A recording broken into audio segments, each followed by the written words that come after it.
Asubuhi ya kazi katika jengo la Jaloni at Nyekuku Co Limited lililopo Kinondoni Tandale, Dar es Salaam ilianza kwa utulivu na mpangilio wa hali ya juu. Ndani ya ofisi ya rasilimali watu HR, Jackson Alois Nyekuku, HR manager wa kampuni, alikuwa amekaa mezani kwake akipitia mafaili ya waombaji wa kazi. Akiwa na uzoefu mkubwa katika usimamizi wa rasilimali watu, uso wake ulionyesha umakini, nidhamu na maamuzi yenye haki, akitambua kuwa kila uamuzi ungeathiri mwelekeo wa kampuni. Interview ya kwanza ilikuwa ya Jessica Abela. Aliingia ofisini kwa heshima, akasalimia kwa sauti ya upole na kuanza kujitambulisha.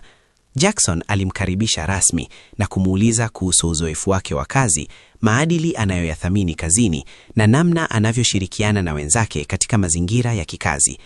Jessica alijibu kwa kujiamini, akieleza uzoefu wake wa kufanya kazi kwa nidhamu, kuheshimu muda na kushirikiana kwa ufanisi na timu.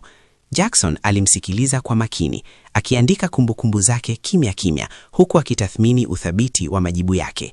Baada ya Jessica, Benjamin Swila aliitwa. Alionekana mchangamfu na mwenye ari ya kazi. Mazungumzo yao yalijikita katika ujuzi wa vitendo, uwezo wa kukabiliana na changamoto na msimamo wake kuhusu maadili za kazi. Benjamin alitoa mifano halisi ya majukumu aliyowahi kuyatekeleza, akisisitiza umuhimu wa uwajibikaji na kujifunza kila siku. Jackson alimtazama kwa utulivu, akiona dalili za mtu mwenye uwezo wa kuleta mchango chanya katika timu ya kampuni. Zamu iliyofuata ilikuwa ya Flavia Godfrey, ambaye aliingia kwa utaratibu na heshima. Jackson alimuuliza maswali kuhusu kufanya kazi chini ya shinikizo, uaminifu na uwezo wa kuchukua maamuzi sahihi. Majibu ya Flavia yalionyesha ukomavu wa fikra na nidhamu binafsi, akieleza kuwa anathamini uwazi na uwajibikaji katika kazi. Jackson alichukua muda mfupi kutafakari kimya kimya, akiona Flavia anaweza kufaa katika nafasi inayohitaji umakini na uadilifu mkubwa. Baadaye, Hasna Peter aliingia ofisini.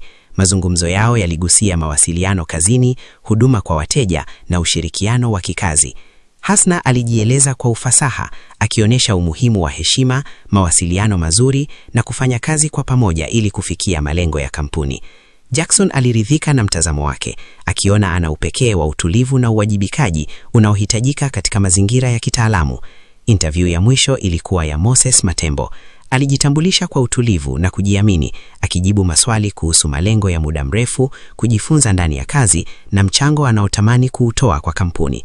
Moses alieleza dhamira yake ya kukua pamoja na Jaloni at Nyekuku Co Limited, akisisitiza umuhimu wa uaminifu na kujiboresha kitaalamu.